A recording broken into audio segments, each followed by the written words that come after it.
Can you see me? Am I there? Good morning, good morning. I'm gonna go ahead and give it some time to get some people to jump on and then we'll get started. 'Cause there's nobody on right now. Nothing music. Something music.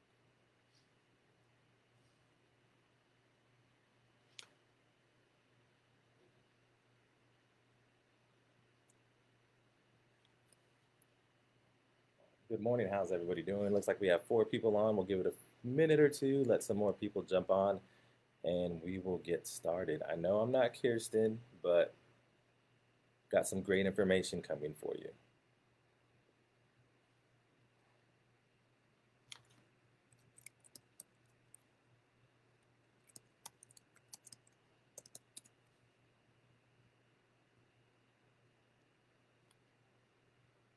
Okay, you can do it.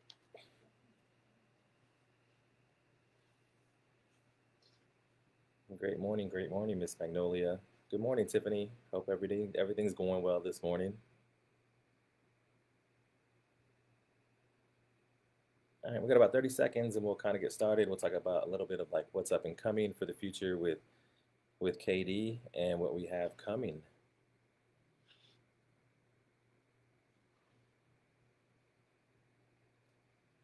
Hope everyone is having a good morning so far.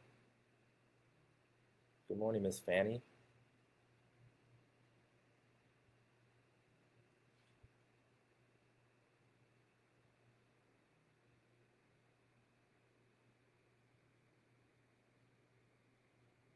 Alrighty, so it's 11:02. We're gonna get started. So my name is Michael Tovar. I'm running the marketing team for Kirsten. So I just wanted to kind of jump on, let you know a little bit about what we have going on. If you can, go ahead and just share the page with your friends and family on your Facebook. If you don't know how, we'll send you the link.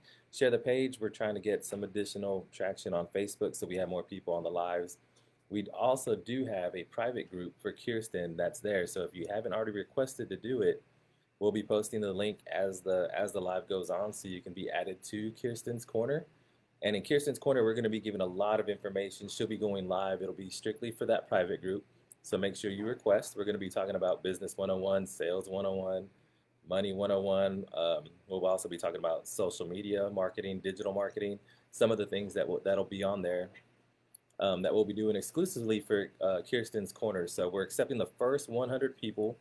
And after that, there's going to be a monthly fee of $19.99. So if you haven't already requested, be sure that you request to be added to the group. We have probably not a lot of spots left. So please go ahead and request today so we can get you added to the group. And with that said, I'm going to go ahead and bring Kirsten on, and we'll get this live going. I'm like jogging at the door. Good morning. Good morning. How's everybody doing? Y'all good? Y'all gonna comment? Y'all good? Maybe? I'm running. Wind blown. Whew. Whew. Let's get it. Well, we're on day 8. We are talking about the prayer of Jabez. I am so excited. For everybody that doesn't know who I am, my name is Kirsten Elise Dunn from KirstenEliseDunn.com. And I'm a social entrepreneur. All the fun stuff. I'm in business to build a community. Please go check out my page and come into the corner. Come into Kirsten's Corner. Let's go over here. It used to be you go to the corner when you're on punishment. But now we're going to come to the corner and grow, right? We're going to come to the corner and grow. But we're talking about the prayer of Jabez. And I am so excited about just the prayer of Jabez, period, and what it really means to me. I want to tell you guys a story. I don't know if y'all have ever read. It's this book called The Prayer of Jabez.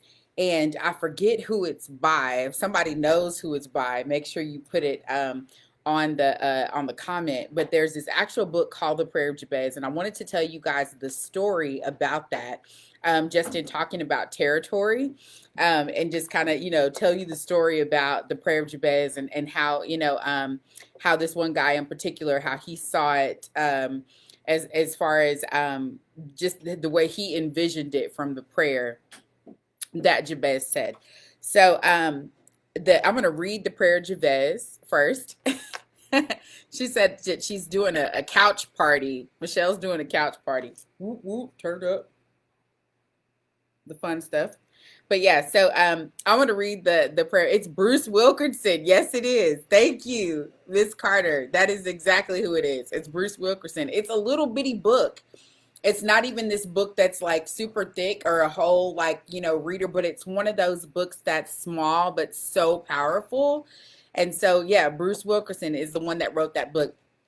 So in that book, The Prayer of Jabez, he talks about how there was this, guy that died that went to heaven.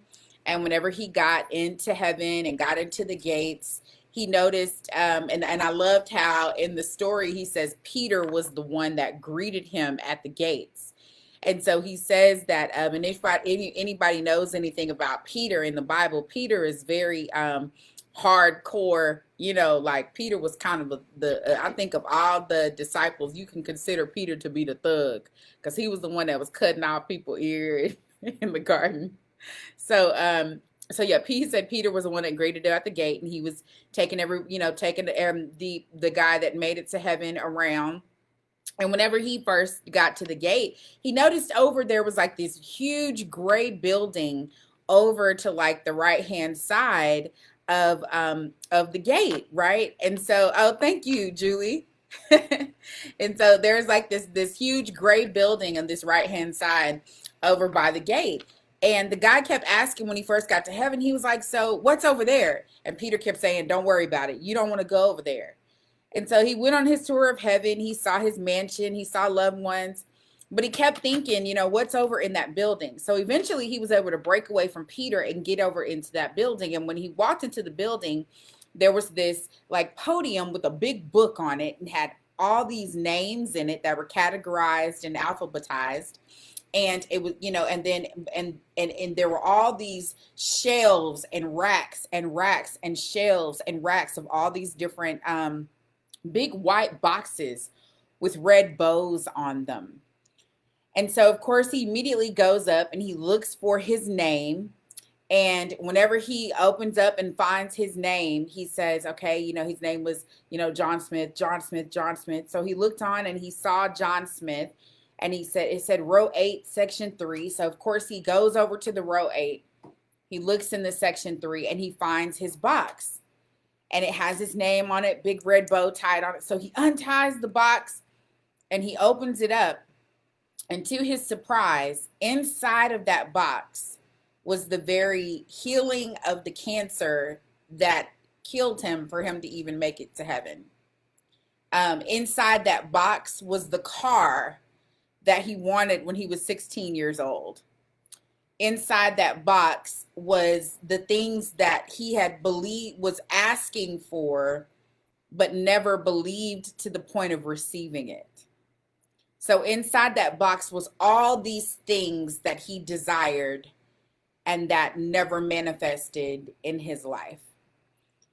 And so today we're talking about the prayer of Jabez, and because we're talking about that for the next, we have 7 more days, right? Or how many more days do we have? We have 7 more days. So we have 7 more days. We're talking about the prayer of Jabez, and today 8 means new beginning. And in talking about new beginnings, we can also talk about the end, right?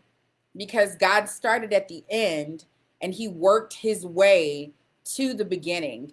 God calls himself Alpha and Omega. He said, I am the beginning and I am the end. And even when you look at a traditional Jewish or traditional Hebrew book, it reads opposite the way our books read, because it reads like in a different direction, meaning the end is first and the beginning is last. So in talking about that, I am determined that if that building does exist, that's a beautiful story that Bruce Wilkinson made up. I'm determined for you. I'm determined for me. I have the intention here to allow our boxes, when it's time for us to make it to heaven, to be empty. Because the thing is, God has already done everything that we desire. He's already completed everything that we desire.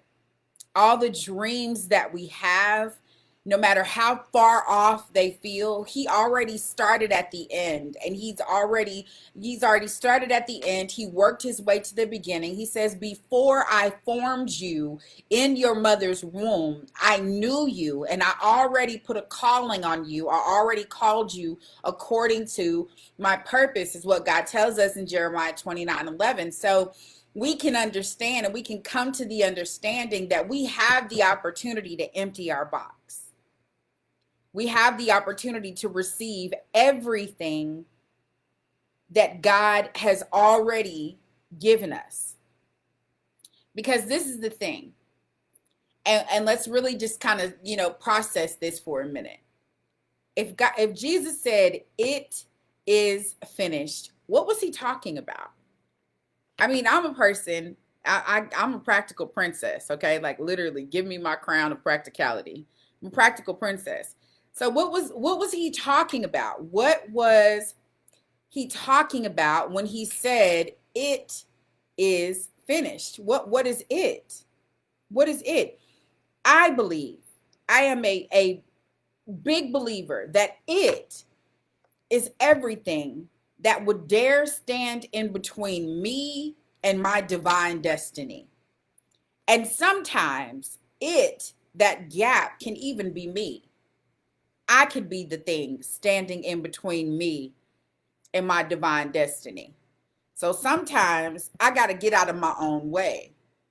Because we're talking about new beginnings. We're talking about obtaining our territory. We defined yesterday, everything that pisses me off is my territory. The things that I would go to blows over are my territory. So I'll go to blows over my children. I'll go to blows over my purpose. I'll go to blows over the people that are close to me that I love. I'll go to blows over it. That is my territory. And so, and the beautiful thing is, inside of this box, everything that I need, God has already supplied it.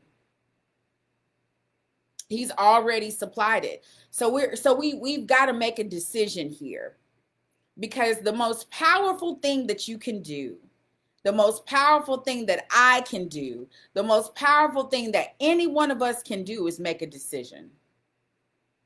Because the moment that we make a decision, because we can go back to Genesis 1 and really just kind of look at the Bible as the reality that it is, and go back to Genesis 1, and he says, I formed you in our image. He said, let us make man in our image and in our likeness. It doesn't get any plainer than that. We can try to explain that away, but I am made just like my Father.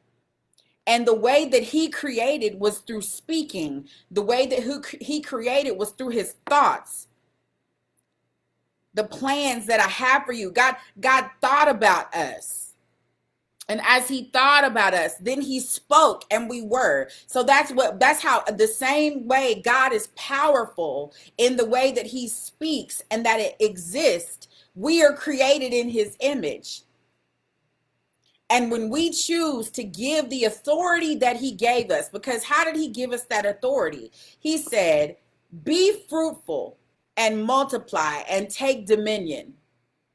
What is dominion? Dominion represents authority. He is telling you, I have given you authority over, but not just over everything. I haven't just given you authority over everything, because that's not how this works. We are the body of Christ. We each have a role that we play. And so he didn't give us authority over everything. What he gave you authority over is your territory. So the problem is, when you're in somebody else's territory, trying to be like somebody else, instead of rocking it out the way you're designed to rock it out, it's going to be hard to exercise authority that was never given to you.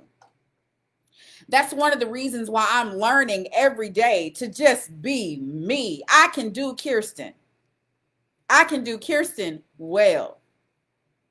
I can rock me out 110.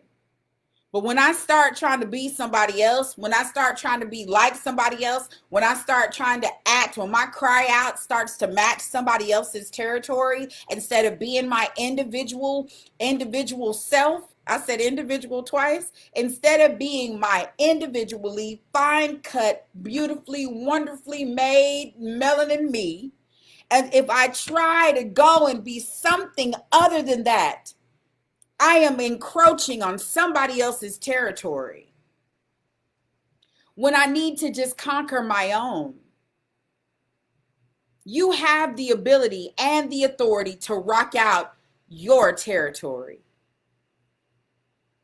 You have a territory. You have something, there are a list of things that you're supposed to do. And not only that, but what I love is God says, as you delight yourself in me, as you delight yourself in me. What does that mean? Delight in the Hebrew means to make like clay. He's the potter and we are on the potter's wheel. And as we delight ourselves in him, as we allow him to make us like clay and form us the way he wants us to be formed and creates us the way, and we allow ourselves to be made by him every day. We receive daily bread every day, daily instructions, daily ways to be, do, and see, and hear, and act, and cry out, and think. That daily we align ourselves with the way he created us to be. He says, as you delight yourself in me, I will then in turn give you the desires of your heart. And I look at that, this girl, the practical princess, I look at that as a twofold give. Because some days I need you to give me the correct thing to desire. Because I might desire to put on tennis shoes, grease up my elbows, and go fight. It might be my desire to do that. So God, you're going to have to give me a new desire. And then I also look at that as the very things that I'm desiring that I haven't told anybody, that everybody doesn't know, that I really desire to be. I really desire, like one of the things I'll expose, I'll tell my business, I'll tell my business. One of the things I desire, I'm not a professional singer. I can sing, but I'm not a professional singer. I want to write music. And it is a desire of mine. And I've never spoken about it. I've never openly talked about it until the other day. My 10-year-old was telling me, Mama, I want to go into the studio because he loves to rap and he's constantly rapping. And so I said, you know what, let's schedule a studio session and let's go into the studio. And so I'm taking Isaac into the studio. And while we were talking about it, he and I were just laying in the bed talking, and I told him, I said, and something, Mommy would love to write music. He said, you should do it. Like it's no doubt there. With kids, they just perceive everything as possible. They perceive everything as I can do it. They perceive everything as I can do it. So with that being the case, there's a twofold give. I delight myself in him, and he gives me the desires of my heart. That he gives me the things that I'm supposed to desire, and he gives me the things that I desire. And I trust him to give me the things that I desire. My constant prayer is the scripture that says, Lord, write your word on the tablet of my heart that I might not sin against you. It sounds, that was actually David talking, but it sounds a lot like Jabez. And what we can understand, one thing we can look at the Bible. The Bible is an example. The Bible is a blueprint. That's the best way to describe it. It's not just a book. It's a blueprint. It is a map. It is a way in which we can go to receive examples and instructions of the way we should be, do, hear, think, and interact every day. As a being, we are a physical being, and we should be, do, hear, talk, interact. This is the way that we should be every day, right? And so the Bible is that example. And when you look at the theme of the Bible and you look at this consistent, theme, there's a few things we can consistently say about God, right? He loves the underdog. He does. I mean, my little goofy laugh. He loves the underdog. God has a thing for the underdog. Look at the story of David.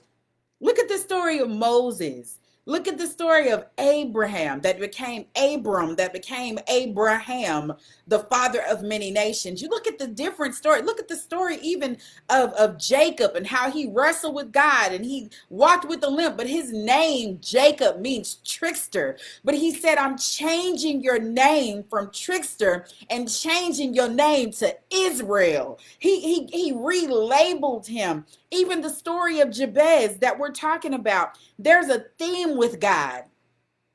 So when you're thinking about your territory, when you're looking at your territory and it looks so huge and it looks so big, like, how do I do this?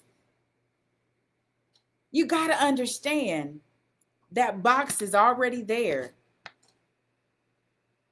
And the blueprint to get to that box is the Bible. The blueprint to get to that box is written on the tablet of your heart, that you won't be separated from God. The blueprint to get to that box is already inside of you. Because get this, we study to show thyself approved, right? That's what the word of God says. We study to show thyself approved. Let's break that down. Study to show thyself approved. So I got to prove to me. I got to prove to me that the word is it, that this is it. I got to study to show thyself. To thine own self be true is what Shakespeare said, right? I got to study to show thyself approved. So basically, I need to read the word of God and study the word of God so that I can prove to me and begin to trust me that this word is the truth. That when he tells me his word will not return unto him void, but that it will accomplish everything in which he sent it to accomplish, that he meant that it is going to accomplish. That I will be, that nothing is impossible for me because I believe. So when we go through the blueprint of the Bible, we study it so that we can be able to show ourselves approved, so that we can be able to understand and allow the truth to be the decisions that we make. Allow the truth to be our cry out. Allow the truth to be the very core of our planning. So today, let me just say to you, congratulations. Congratulations. Congratulations, because it's a new beginning. Yesterday is gone. 5 minutes ago is out of there. It's gone. You won't get it back. You can't repeat it. So don't allow it to be the deciding factor of now. Now faith. My sister Kristen was talking about this on Come As You Are. And please join Come As You Are. We need to put a link to that.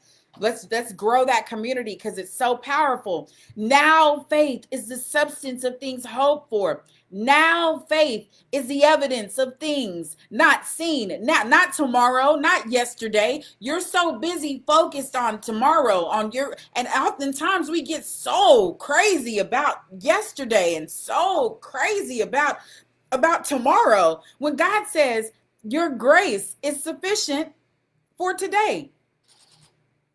He says, let me worry about tomorrow.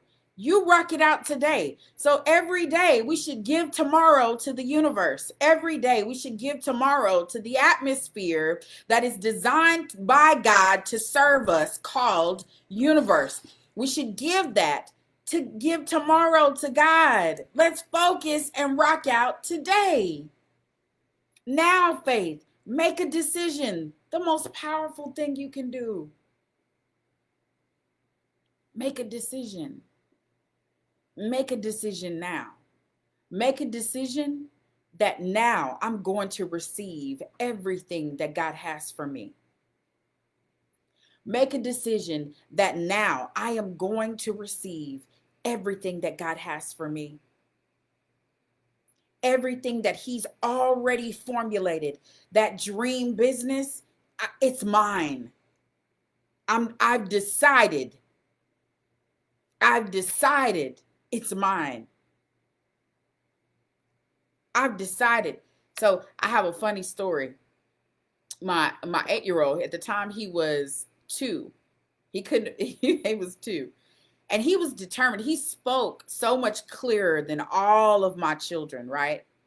And every, it was so funny because at 2 years old he would just have conversations like he was a grown person, and and he wanted this like fire truck thing that matched his little boots. And these little boots, the ones that had little red fire trucks on them, he would try to wear those things with everything. It was so embarrassing. He would have on hooping shorts and red fire truck rain boots, and it's just like, and by the third kid you're just like, okay, I'm picking my battles. I'm just gonna let him wear the fire truck boots. So he would go over, and everybody would ask him, who am I? Who are you? He wanted this fire truck. He wanted this fire truck so bad. And it was a big fire truck. I think it cost like $100 at the time. It was so expensive. I couldn't afford it. But he wanted that fire truck, and he was determined. He was focused. He decided that he was going to get that fire truck. And so people would ask him, well, what's your name? He said, well, my name's Joshua Firefighter Wright. He had it in his speech. He understood he was going to get that fire truck, and he wasn't trying to hear nothing different other than him being able to accomplish getting that fire truck. And so one day we were at the store, and he convinced me to go over into the toy section. And of course, he wanted to go check and see if they had that fire truck. So of course, I walked over there with him. In my heart, I'm like, Lord, I really want him to have this fire truck, but I know I can't afford this fire truck. So we go over to the toy section, and they had the fire truck on clearance, first of all. And so I'm like, well, he done called in this fire truck so much. He wants it so bad. I was like, I'm gonna go ahead and I'm gonna try to figure it out. I was like, let me put this grocery back, and let me put this back right here, and I'm gonna figure out, what I need to do to move stuff around to make sure that this baby gets this fire truck, because he has decided that he is Joshua Firefighter Wright, and he's gonna get that fire truck. So we get up to the checkout stand, and I'm putting back the stuff I need to put back to make sure that I can afford to get the fire truck. It was on clearance or something. I don't remember how much it was. And this lady says, she said, I would love to just buy your son's toy for him. So you don't have, and she didn't say, so I didn't have to put the groceries back, but I think she just knew. She just knew. But it's amazing to me. I think back of stories like that. Joshua called in that fire truck, and he commanded the universe to arrange for him to be able to obtain his fire truck. And so it goes to show childlike faith and childlike believing, and our ability to believe and just understand we have the ability to call in and receive everything that we desire. He could have immediately changed his mind, and not when I told him no the first 5 times. But he was determined. He even started telling people, my name is Joshua Firefighter Wright. So it even goes to show. So when we're talking about new beginning, we're on day 8. We're talking about new beginning and gaining your territory. Just understand that it's already done. It's already done. You are Joshua Firefighter Wright. It's already done. It is already done. The things that you desire to happen. I wish I could grab you and shake you and tell you it's already done. It's already done. It's already done. It's already done. You don't have to create it. There's not things you got to go out there and create. The only thing that you are responsible for, the only thing that you need to understand is that we perish for a lack of knowledge. We don't succeed and we don't receive from God because we don't know. So it's important that you get in the knowing, get in the knowledge, get inside, sit down inside the knowing and the knowledge of exactly what your territory is. sit down in the knowing and the knowledge of exactly what you want. Have a seat in it. Get comfortable there. Because that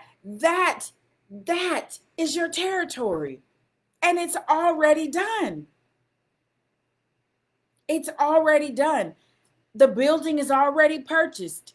It's already laid out. The team is already built. Everything is already done. So, Kirsten, how do I get from understanding and knowing it's already done to seeing it manifested? Because can we just talk real? I got time, right? We can just talk real. Let's just talk real for a second. So we get over here and you keep telling me it's already done, and I believe it. When I hear you say it, I believe it. But after I get off this live, I struggle with that because I look at my current reality. Right? I look around and I'm looking at the way things look right now, and I check my account balance and it don't say it's already done. So how do I roll to manifestation from just the realization of it or just the understanding of it? And I will tell you the gap between it manifesting and you actually knowing about it and seeing it. The gap between the timing of it is totally up to you. I'm passing you the pen and I'm giving you the checkbook. When are you going to write it? It's totally up to you, because there's some factors that have to come into play, right? And some of these factors that need to come into play are factors about, are you going to believe it's already done? Because only you and God know if you believe it. You could try to convince me all day. And you could try to speak all these positive affirmations. And we go down the list. I have Joel Osteen's book too. We go down the list. We go down. It's already done. It's already done. It's already done. We go down the list. I am more than a conqueror. I am hiring. And we feel better as we're saying it. But do you believe it? So the gap between the manifestation and just the knowledge of knowing that it's there is, do you believe it?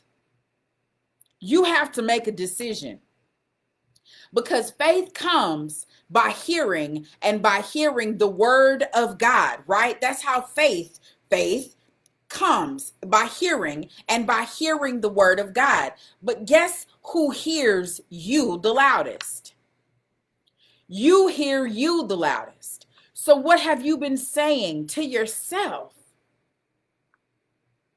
Have you been looking yourself in the mirror and say, hey, Kirsten, it's already done. Hey, self, it's already done. Have you decided that you're going to give up on doubt? If you're going to give up on anything, if you're going to fight for anything, don't fight for your limitations. I'm just keeping it real. Well, that's a fact, and facts don't matter. Let's focus on the truth. The truth says it's already done. The truth says it is finished. The truth says that God completed it already before he formed you in your mother's womb. He completed it. That's the truth. So we're going to focus on the truth. Stop focusing on the facts.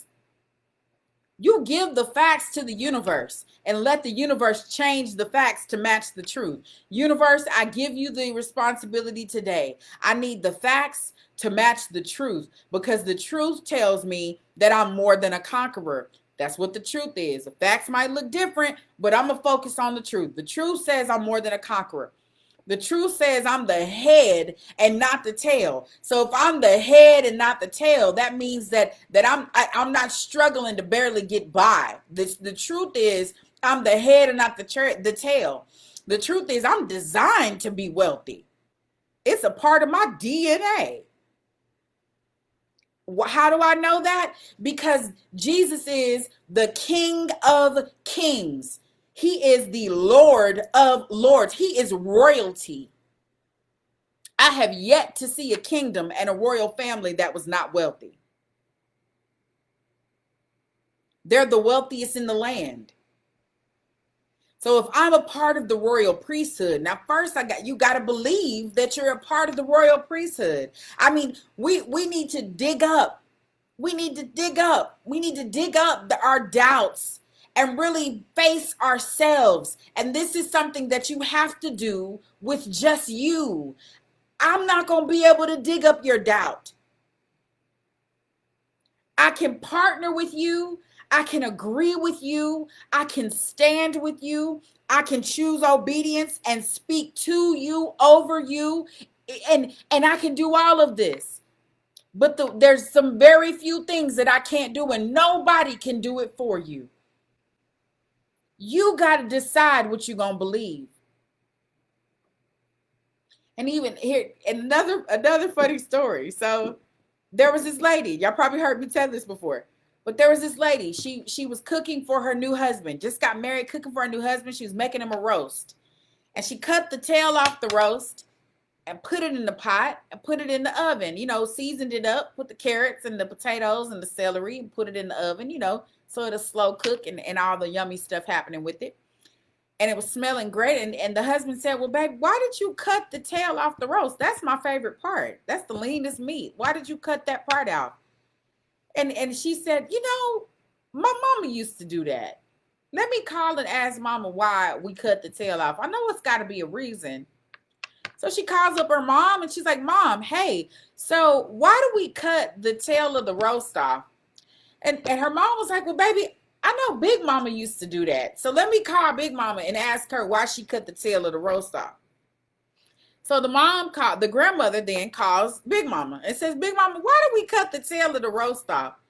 And Big Mama said, well, I used to cut the tail of the roast off because the pot that I was using wasn't big enough to fit the roast. And since I had such a big family, I had to cut the tail off to be able to use that pot. But I would always freeze that meat and turn it into another meal. So it's like, generationally, why do we do what we do? And you as an adult, you as an individual being need to ask these questions. Because if we just start doing this as the church, we can solve the issue of racism. Why do we do what we do? Why do we believe the way that we believe? Is it because I saw mama do it? Is it because mama saw Big Mama do it? Why has anybody asked why? Has anybody investigated the question? Has anybody even checked it with their spirit to make sure that it's for them? We can't just, even when it comes down to what we believe and our doubts and our fears, ask the question, why? Why? Why am I afraid? Is it because I'm afraid that I won't win? But yet God tells me I've already won? Let me check that belief. Why am I so angry? Why am I so angry?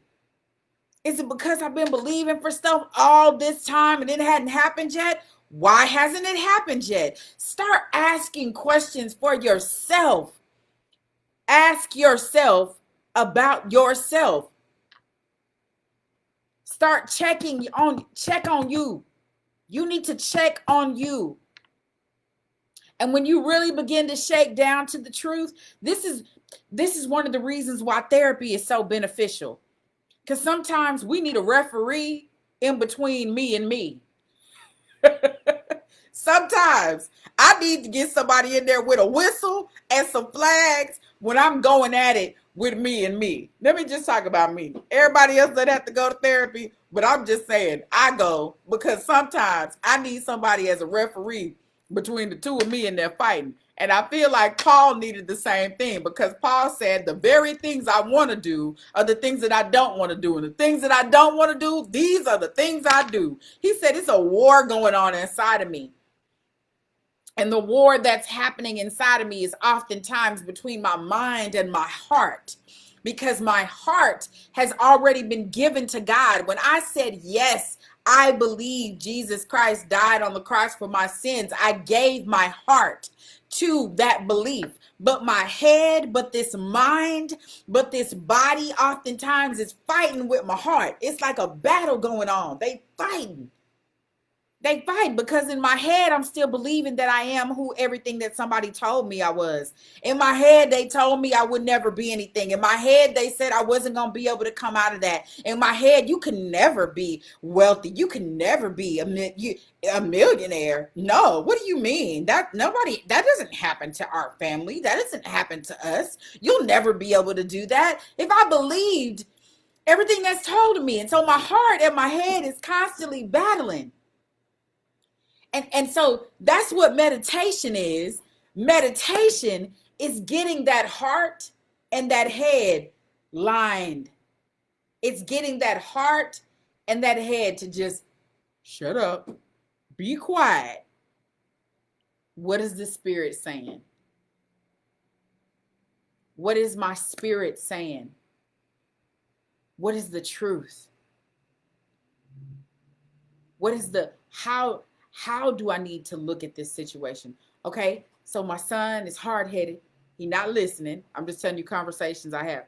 Let's go up there and let's reach up to 6'6" and pull him down to 5'8".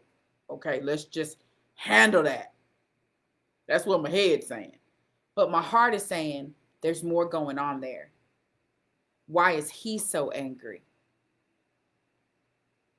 What has the enemy lied and told him? And I'll even share this with you. So my son came to me one day, and he didn't come to me. We were at it. We were going back and forth. You need to make better decisions, and I don't understand why you don't make. You have all these opportunities that are given to you, and I'm going off on him. I'm going off. And he looks at me, and he was in his closet, and I was standing out in his bedroom, and he looked back up for me, and he said, "Did you even want me?" I stopped dead in my tracks because I'm so busy trying to argue for limitations. I'm so busy trying to form him to be and think and do the way I want him to form right at that second, that I didn't even pay attention that there was more going on in my baby's head than what me and why he was making the decisions that he was making. And he said, "Did you even want me?" And I said, "Well, how?" He said, "Well, I've heard you tell the story about how you almost had an abortion. And I've heard you tell the story about how you thought about giving me up for adoption. Did you even want me?" And so now we're both sitting here crying. And I'm telling him, "You got to understand, I was 19 years old. I was 1 year older than you, son. Not knowing how I'm going to make it, whether I'm going to college, staying in college. The guy that his father is extremely toxic for me. I told him I didn't want to bring you into all of that. And I wasn't stable myself to even know if that was the best situation for you." I said, "But you got to understand, God bless me, because the best thing that happened to me was having you." And so to bring back reality, why was he making those decisions? He was questioning his existence. How unfair of me to not think about why he was doing it, why he was making that decision, why he was smoking weed. Why was he making that decision? He was questioning and battling with his existence, and he needed me to validate, "You're the best thing that's ever happened to me." He needed me to validate that you got to understand, having you changed my entire perspective. I talk about him all the time. He literally is a highlight in my life. I mean, just watching this boy play ball reminds me of how blessed athletically my father was. That's no longer, that died when I was 13. And seeing him and just thinking about how he's up in heaven, watching him develop, and the young man that he is. Jaden is such, my son, my 18-year-old is such a gentleman. He's such a gentleman. If he sees somebody struggling to do things in their car, COVID or no COVID, he'll stop what he's doing, put the mask on. Do you need me to help you? Speaking to people, how you doing? So, I told you that to tell you this. Why are you afraid? Why do you feel stuck? Why are you questioning taking your territory? If you can answer that why and apply the truth to it, the way I practically do it when I'm feeling bogged down and it's hard to process this stuff, I take a piece of paper, I draw a line in the middle of it. On the left-hand side, I write down the situation. I put it on the top of it, these are the facts. On the right-hand side of it, I write down the truth, because they're different. There are two different pieces to it. I get the facts. I get the way it looks. I get the way that the enemy would try to get me to focus on the facts. But I'm determined to focus on the truth, because the truth is what sets me free. The truth is what allows me to operate in the territory.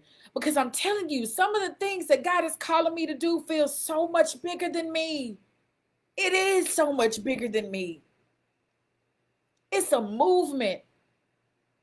And the fact that he would tell me, I know me.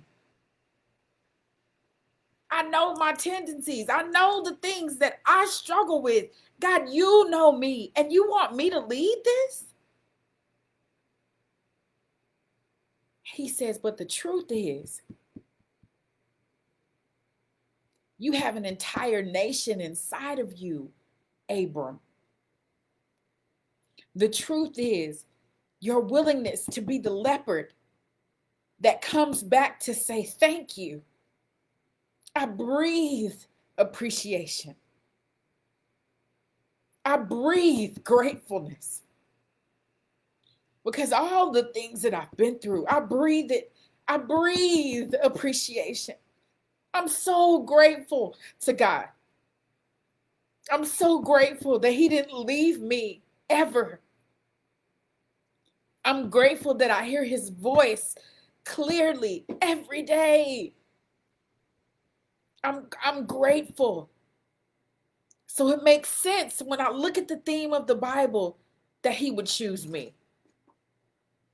It makes sense. Now I can get it. Now I can understand it. It makes sense.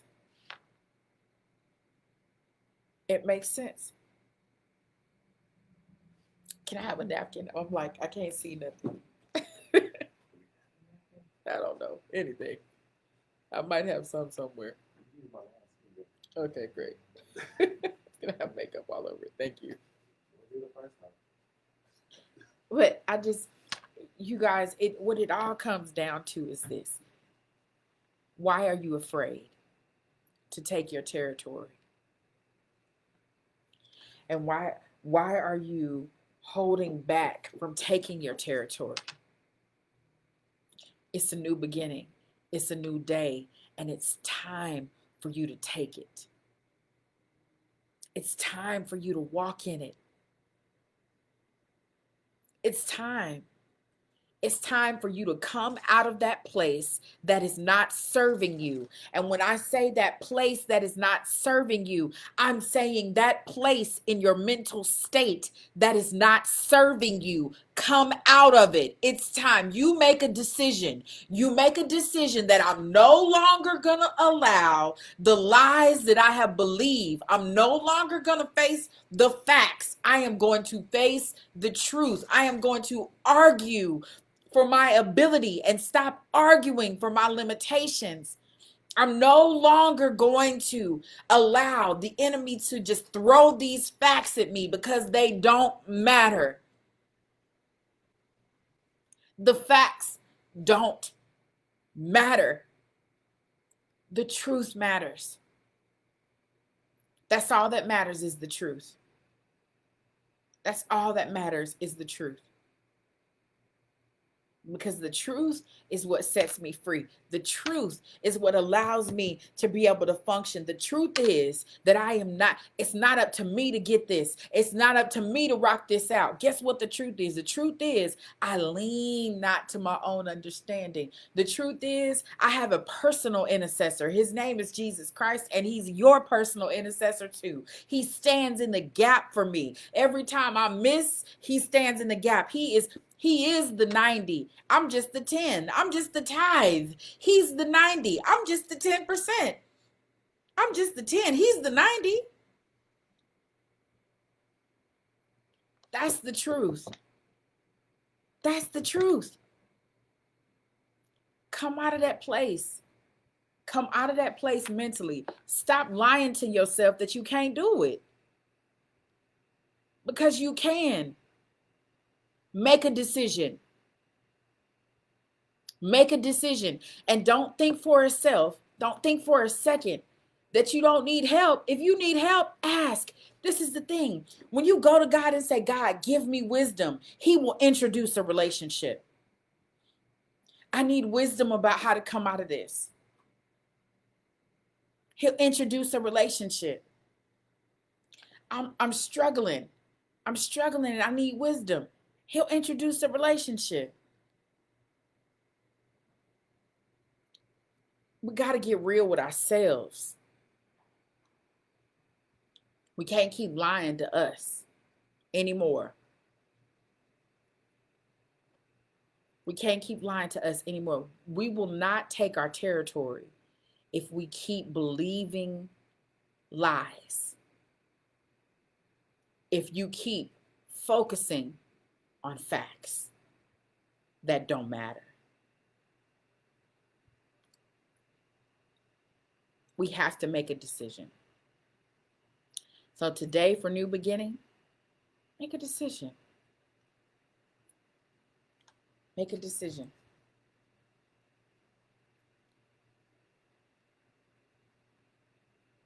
You have to make a decision. You got to make it. And what's so crazy is if you don't make a decision, decisions are being made for you.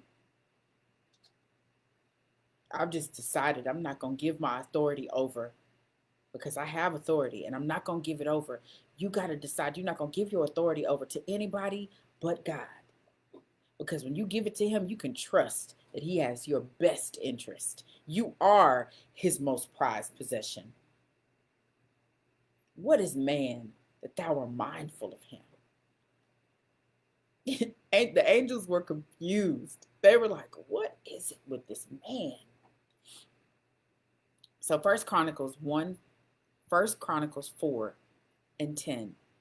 Jabez cried out to the God of Israel, saying, oh, that you would bless me and enlarge my border, my property, and that your hand would be with me, and you would keep me from evil so that it does not hurt me. And God granted his request. You should take Jabez's name out and put yours. I used to do that daily. I cry out to God, and remember, we cry out with everything that we do. We cry out with our actions. We cry out with our thoughts. We cry out with the decisions that we make. We cry. There's more than just a cry out when we think about physically in prayer. I'm going in my prayer closet. I'm in the act of prayer. You are a prayer. Your every move, thought, your being. You are a human being that is a prayer unto God, make sure the aroma is sweet. Even behind closed doors, make sure the aroma is sweet. God is never asking or demanding perfection from you. What he's asking is for intentionality. What he's asking is for you to make a decision. Because guess what? He said, you straddling the fence. He said, you either hot or you cold. So he's like, I can either take you hot or I can take you as cold. But this lukewarm business, you either all in or you're not. I'm not saying you got to be perfect and, oh, wow, let's make sure we don't jump into that religion mindset where it's got to look like everything's perfect. Well, we all know it's not perfect. But instead, just being transparent and making a decision that I am all in. That God, I want the territory that you've assigned me, and I want to do everything that you've designed me to do. Because when you make that decision, please understand God funds his vision. And he will fund it. He will fund it. Last point, because we got 3 minutes, 4 minutes. 4 minutes. I got 4 whole minutes. But the last thing too, I heard the Holy Spirit tell me this on the way of speeding up here. Yes, I speed on the way. I drove today. I sped the whole way. But what he told me is me just asking him about this and what we're supposed to talk about today and making sure I'm understanding clarifying what I talked about with him last night. And he said, anybody that's in a deficiency, you got to start at the end and work your way to the beginning. God, the way that he corrected Adam's decisions is that he gave. He gave. The Bible says, give, and it is given unto you. Give, and it is given unto you. Give, and it is given unto you. So you got to give. So if you're at a lack where you're feeling, where financially, if you're at a lack financially, you need to make a determination to give. Find a way, find a place, find some good ground to start sowing seeds. Because that's the way God did it. Can you expect for it to be different? You're created in his image. You're made just like him. I can ask you the question right now, who are you? And your answer is going to be, I am. You sound just like your daddy. So with that being the case, if you're in a deficiency, if some things are happening where finances are not lining up, where everything's not matching the way you want it to, or if your vision is so big and so huge and you're like, how is this happening? Where did give? And it is given unto you. Pressed down, shaken together, and running over, shall men give unto your bosom. As you're stretching out, as you're getting ready to take your territory, be a giver. And we're not just talking about finances. You need to give your time. Some of us are so selfish even with our time. We don't want to even give a listening ear to somebody. When they start talking, we overtalk them. We won't just be still and listen to them and just give them peace for a moment. Give them a place to be able to speak and just no judgment. Some of us need to sow some seeds of grace. Let some people make it. Listen, sis. Listen, bro. Let some people make it because grace has been issued to you. Don't be so quick to judge. Don't be so quick to fly off the handle. And don't be so quick to write somebody off. You better learn how to issue some grace. Because grace has been issued to you. And you give, and it is given unto you. Pressed down, shaken together, and running over, shall men give unto your bosom. So any area that you're lacking in a deficiency, whether it be financially, whether it be because you're lacking peace, whether it be whatever it is that you're lacking, find a way to sow into good ground, the very thing that you're lacking. Because the world's way of doing things is you got to tear people down to feel better. That's the world. That's the opposite side. But God's way of doing things is humble yourself under the mighty hand of God. And in due season, he will exalt you. He will exalt you. You're sowing unto them, but you are reaping from God. I'm sowing over here, but I am reaping from God. Woo! If I had thought I would be crying today, I wouldn't have put on mascara. But anyway, I didn't quite blind myself today. But yeah, almost. It was close. But I absolutely love you guys. I love you, love you, love you. And I pray that this 10 days is a birthing time. It's time for things to happen. It's time for you to stop just dreaming about it, but see it.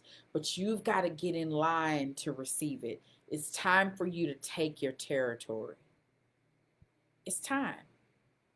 Take your territory. Take your territory.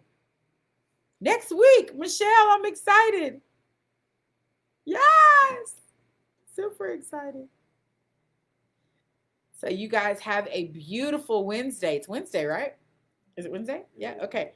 Wednesday. I lose track of days someday. Well, you guys have a beautiful Wednesday. Go. It's new beginning. Come on, make a decision. Let's make some decisions today. And let one of the main decisions be you're going to stop looking at the facts and focus on the truth. The very truth that's going to give you everything you need to be able to walk this out. So you guys have a beautiful Wednesday. And I won't see you again till Monday. So remember, we're live Monday, Tuesday, Wednesday, 11 to 12, Monday, Tuesday, Wednesday. Yes, and I love you too, Miss Magnolia. I love you too. You guys have a beautiful, beautiful Wednesday. See you Monday. Monday.